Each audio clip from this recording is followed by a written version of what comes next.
বিশ্ববিদ্যালয়ে ভর্তি হচ্ছে বন্ধুরা, আপনারা জানেন আপনাদের উচ্চ বিশ্ববিদ্যালয়ের ভর্তি পরীক্ষার প্রবেশপত্র ইতিমধ্যে পাবলিশড হয়ে গেছে। তো এটি ডাউনলোড করার জন্য আপনাকে প্রথমেই কোচের যে ওয়েবসাইট আছে সেই ওয়েবসাইটে আসতে হবে।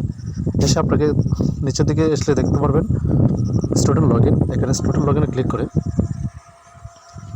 আপনাকে ইউজার আইডি, অ্যাপ্লিকেশন আইডি এবং পাসওয়ার্ড দিয়ে লগ ইন করতে হবে। তো আমারটা আমি লগ ইন করে নিয়েছি। তো নিচে আসবেন, নিচে আসলে দেখতে পারবেন যে আপনাকে দেখাচ্ছে admit card download admit card. এই জায়গায় আপনার ক্লিক করতে হবে।